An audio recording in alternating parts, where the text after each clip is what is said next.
3절까지의 말씀을 교독합니다. 그때에 전국은 마치 등을 들고 신랑을 맞으러 나간 열 처녀와 같다 하리니 미련한 자들은 그대를 가라되. 근데 이 총각들이 와갖고 신랑을 다룬다 그래갖고 사정없이 막 이렇게 패불면 그 다음날 신랑이 쩔뚝쩔뚝 절면서 걸어가거나 걸으면서 못 걷기도 하고 그러잖아요. 처음 듣는 얘기처럼 그렇게 하면 표정이 그러면 내가 사실이에요 아니에요? 사실이에요. 사실이요. 그런데 한 번은 또 내가 이제 이걸 깨달았어요. 어째서 남자들이 새 신랑을 이렇게 저렇게 심하게 패볼까? 그건 다루는 게 아니라 패는 거예요, 이게 수준이. 그래 알고 보니까 내가 마음에 뒀던 여자를 왜 네가 데려가냐? 이거이도 막 결국은 그게 최장님 이해가 돼? 우리 박남규장님이 최한문사하고 나를 받아놨어. 그랬는데 또 우리 청년들이 또 다룬다고. 옛날 우리 그 뜯은 예배당, 철거한 예배당 거기 이제 1층에 내가 살 텐데 와 이마 여자 청년들이 매셔갖고 다루자면서 박남규 장로를 이제 다루기를 시작하는데 얼마나 세게 패버렸는 거 박남규 장로 열받아가지고 다 결혼하네! 그러고 딱 서서 나가고 있죠. 무지하게 맞았어요.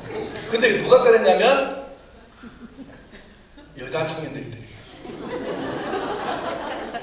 나 그때는 나도 몰랐어. 나중에 보니까 이것들이 박장로한테 마음이 있었구나. 근데 이것이 내가 이제 깨달아진 거예요. 나중에 다. 그러니까 하여간 이렇게 사람들이 결혼 해갖고 그날 저기 신랑 다룬다고 패는 것도 우리 풍습이죠. 유럽에 갖고 만약에 그런다고 어떻게 되겠어요, 그게. 그 형상이 끊입니다. 그러니까 나라마다 이렇게 풍습이 다른데 이제 이스라엘 사람들이 오늘 이제 얘기는 그 예수님께서 예로 드신 얘기가 어떤 얘기냐면 결혼 이제 날짜가 다가오는데 몇 월, 며칠, 몇 시 이렇게 해야 될 거 아니에요. 근데 이렇게 못 합니다. 거기서는 풍습이 몇 월, 며칠 날짜는 정해졌는데 그날로부터 늦으면은 5일 정도 뒤에도 올 수 있어요, 신랑이. 보통 하루 이상은 무조건 기다립니다. 이유가 뭘까? 저 집이가 결혼 준비를 얼마나 잘하고 있고 우리를 얼마나 애타게 기다리고 있는가를 이 지금 신랑 쪽에서 테스트하는 것입니다. 그러니까 2, 3일 정도 기다려야 되는데 이게 보통 일이 아닌 거예요. 우리는 지금 이해가 잘 안 되겠죠. 근데 이건 그들의 풍습이에요. 우리 풍습을 그 사람들이 들으면 이해 안 돼요. 우리 결혼 문화를. 근데 우리도 지금 이 얘기가 이해는 잘 안 되지만 이게 실제로 있는 얘기예요. 그래서 오늘 저녁에 와보면 얼마나 좋겠어요. 그래서 신부가 자기 이제 같이 우리가 뭐라 그러죠? 신부 온 친구들을 우인 대표? 이 사람들이 이제 명단을 정해줘서 그럼 오는 거예요. 처녀들이 이제 신부 친구들이 오면은 방금 말씀드린 대로 이틀이 걸릴지 사흘이 걸릴지 모르잖아요. 그래서 등을 가지고 오는 거예요. 근데 만약에 3일이나 5일 있다가 와버린다 그러면 등에 가득 기름을 넣어갖고 가지고 가도 중간에 기름이 다 달아져서 이제 떨어질 거 아니에요. 그래서 혹시 모르니까 지혜로운 처녀들은 기름병 하나를 더 준비를 해가지고 가는 거예요. 혹시 모르니까. 오늘 이 말씀은 드디어 이제 그렇게 돼서 하는데 신랑이 온다고 신랑이 오십니다 하고 이제 길라잡이가 외치는 거예요. 그래서 막 그냥 뒤집어졌어. 근데 또 그들의 습관 중에 하나는 결혼식 기간 동안에 해가 딱 떨어지면 등을 안 드는 사람은 문 밖에 못 나오게 되어 있습니다.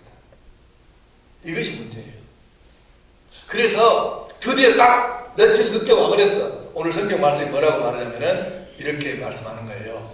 5절 봅시다. 신랑이 더디 오므로 다 졸며 잘세. 신랑이 지금 그날 온 게 아니고 더디 며칠 있다 늦게 왔다는 말이에요. 이미 그래서 그들이 그동안에 밤에 켜뒀던 기름은 떨어졌을 터이고, 그래서 이제는 문제가 생긴 거죠. 그래서 이제 기름병을 준비하지 않아서 기름이 다 떨어져가는 이 지혜롭지 못한 다섯 처녀들이 지혜로운 다섯 처녀한테 그 기름 좀 나눠 쓰자 그랬더니, 그러면 이거 오늘 저녁에 중간에 이것이 나눠서 쓰면 중간에 둘 다 끝나버리면 어떻게 할래? 차라리 나가서 사거라. 그래서 이렇게 딱 끊었더니 나가서 기름 사러 갔는데 이미 사러 가서 도착하기 전에 신랑은 왔고 문은 닫혔습니다. 그래서 지혜롭지 못한 다섯 처녀는 이 초청은 받았지만 참석을 못하고 끝나버리는 거예요. 근데 그 얘기를 했습니다. 그러면 뭐 이렇게 어려울 것도 없는 이야기인데, 이 이야기가 오늘 우리에게 주는 교훈은 무엇일까? 자, 우선 하나는 여러분이 먼저 1절을 기억을 하셔야 됩니다. 1절 한번 읽어볼까요? 시작!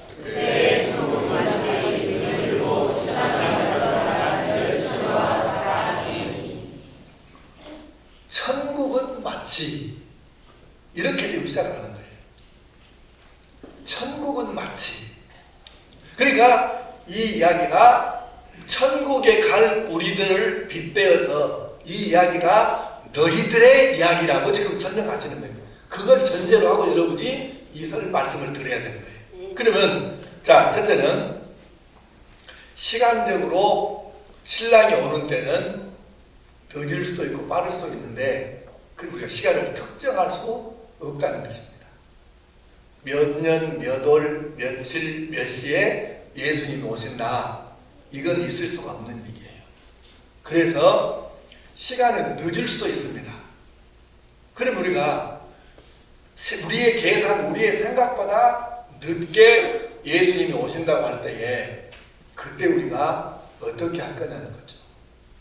아이고, 지금까지 기다려도 소식이 없는 거 보니까 앞으로도 한 100년이나 더 있어야 될까? 이렇게 생각하고 내가 살아있을 동안에는 안 오실 가능성이 높겠다 생각하고 마음 놓고 게으름 피고 그냥 되는 대로 살아버리면, 이거는 이 지혜롭지 못한 다섯 처녀 같은 잘못된 결과를 내가 만날 수도 있다는 얘기죠. 그래서 시간은 늦을 수도 있기 때문에 항상 이것을 기억을 해야 합니다. 그래서 우리가 마음 놓고 그냥 느긋하게 되는 대로 이렇게 살면 안 되는 것이에요. 두 번째는 다른 사람에게 빌릴 수 없는 것이 있다는 것입니다. 우리가 사는데요, 다른 사람에게 빌릴 수 있는 것이 있어요. 예를 들어 봅시다. 쉽게 뭘 빌릴 수 있죠? 돈? 그러면 돈. 돈을 빌릴 수 있어요. 맞아요. 돈 빌릴 수 있죠. 급하면 어떨 거예요? 빌릴 수 있죠. 또 뭘 빌릴 수 있어요?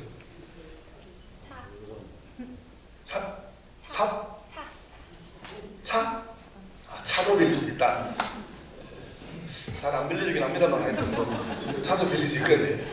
도구, 뭐 기구, 뭐 이런 거 빌릴 수 있죠. 근데 빌릴 수 있는 것은 그것은 잘 생각하셔야 돼요. 빌릴 수 있는 것은 별것 아닌 것입니다. 목사님, 돈이 별것 아니다고요. 두 번째 얘기를 들으시면 이해가 돼요. 그러면 빌릴 수 없는 것이 뭘까? 자, 뭘 빌릴 수 없죠? 생명. 너무 그냥 답이 이렇게 너무 쉽게 나와버리네. 어떻게 생명을 빌리겠어요? 또 믿음. 믿음은 믿는 사람들의 것입니다. 빌릴 수 없는 거예요. 또 뭘 빌릴 수 없어요? 건강. 그렇죠. 건강. 머리는 빌릴 수 있어도 건강은 빌릴 수 없다. 김영사. 그러니까 근데 결국은 머리 빌리다가 인생 배려버리면 그 집이는. 그러니까 어쨌든 건강을 빌리기 어렵습니다. 예. 그 다음에 또 뭘 못 빌려요? 사랑을 못 빌려요. 꿈을 못 빌립니다. 그래서 빌릴 수 있는 것은 사실 그 별거 아니에요. 근데 우리 인생에 있어서 얼른 쓰기는 빌리기 쉬운 것이 좋고 진짜 본질은 빌릴 수 없는 것이에요. 이 두 가지 의미를 여러분이 잘 생기셨네. 빌릴 수 있는 것은 얼른 쓰기는 거의 편하고 좋아. 근데 그거는 잠깐이에요. 빌릴 수 없는 것이 그게 우리 인간의 본질이에요. 이건 어떻게 빌리겠어요? 생명, 건강, 믿음, 사랑, 꿈, 이걸 어떻게 빌려요? 근데 이것 없으면 어떻게 되는 거예요? 아무것도 아니에요, 사람이 결국은. 그래서 예수님께서 하시는 말씀은 그때 미련한 다그처녀가 지혜로운 다그처녀에게 그거 좀 나눠 쓰자, 빌리자. 너무나 둘 다 안 되려면 모르니까 차라리 그냥 나가서 구해갖고 온다. 이 말은 뭐냐면 빌릴 수 없다는 그 말이에요. 여러분,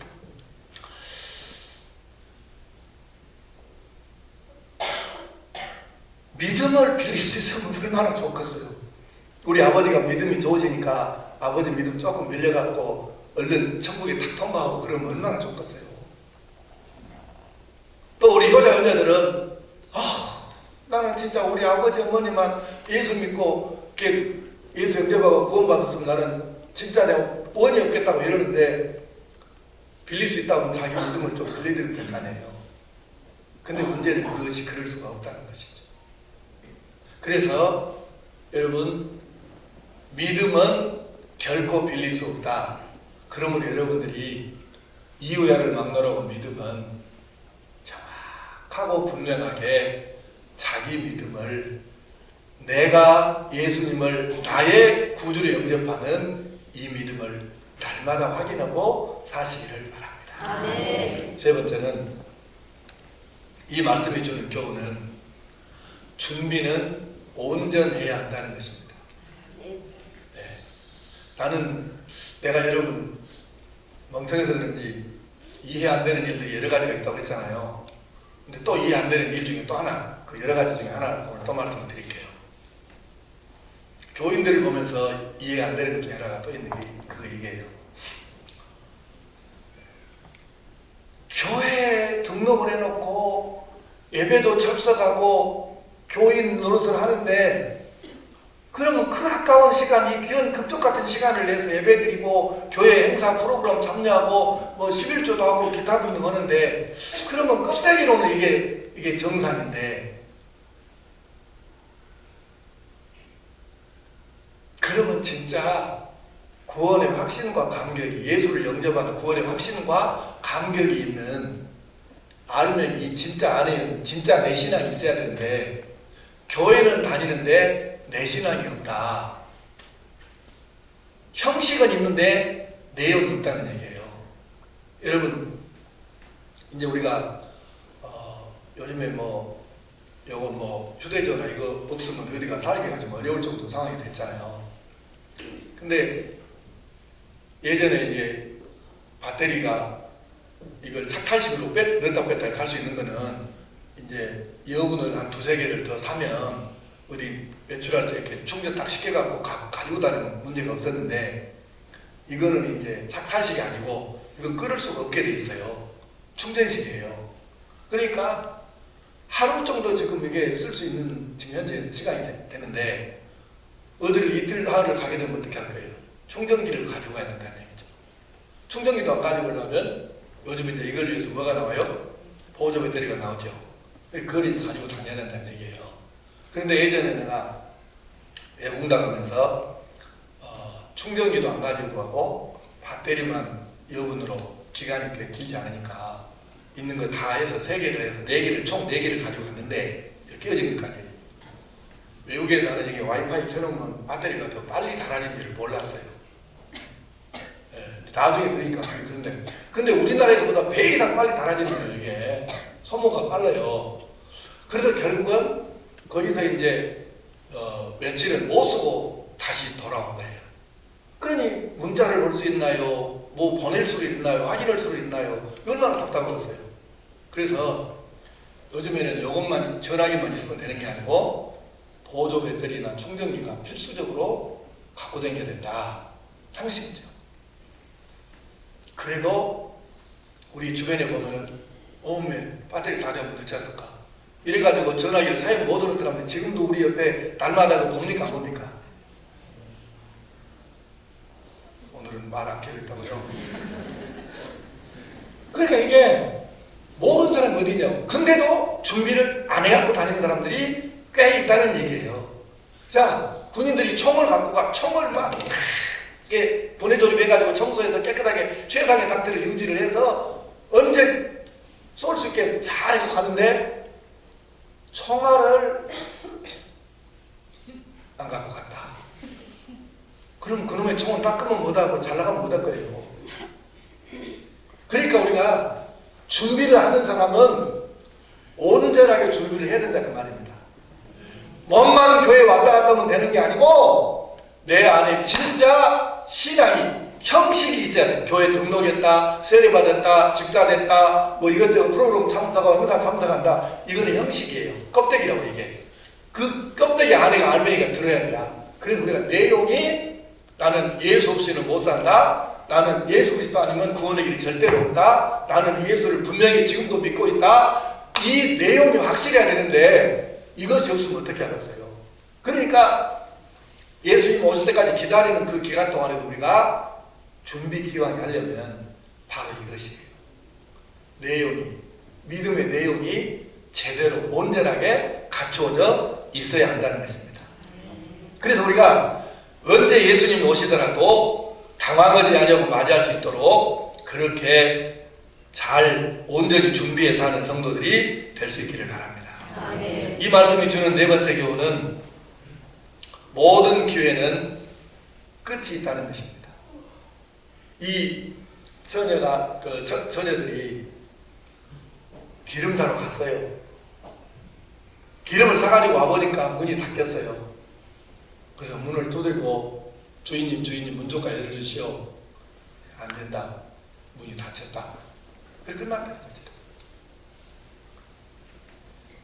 끝이 있어요. 그래서 여러분 평상시에 문이 열렸을 때는 아무나 오라는 것입니다. 어느 누구나 주께 노래가 잘 안 되네. 어느 누구나 주께 나오라. 네, 어느 누구나 다 오라는 거예요. 근데 한번 문이 닫히면 누구도 소용이 없어요. 이 문이 닫히면 대통령도 왕도 소용없고, 만약에 어떤 목사님이 어머니가 예수를 안 믿으셨다 그러면 목사 어머니도 소용없고, 왜? 자기 믿음으로 자기밖에 구원을 못 얻으니까. 그래서 기회는 열려있을 때가 있지만 모든 기회는 끝이 있다는 거죠. 무엇이? 구원도 같다는 것이. 닫히면 끝입니다. 열려있을 때는 아무나 오라 하지만 닫힌 후에는 누구도 안 된다. 그래서 우리가 이 기회가 아직 있을 때를 놓치지 말고 잘 활용해야 한다는 말씀이 되는 것이죠. 특별히 우리는 하나님께서 이렇게 자유롭게 이렇게 편하게 예수 믿을 수 있는 기회와 환경을 허락해 주셔가지고 이렇게 지금 최상의 상태에서 사는데도 불구하고 우리가 이 준비를 못한다고 하면 얼마나 안타깝겠습니까? 지혜로운 다섯 처녀와 지혜롭지 못한 다섯 처녀, 이 두 둘로 나눠지는데 지금까지 살아온 오늘 여기까지 오는 동안의 내 삶은 지혜롭고 슬기로운 다섯 처녀 쪽이었는가, 미련한 다섯 처녀 쪽이었는가, 내 삶을 스스로 돌아보고 평가하면서 앞으로 남은 기간은 우리가 이 슬기로운 다섯 처녀처럼 지혜롭게 예수님 맞을 준비를 잘 하면서 행복하게 사는 성도들 될 수 있기를 축복합니다.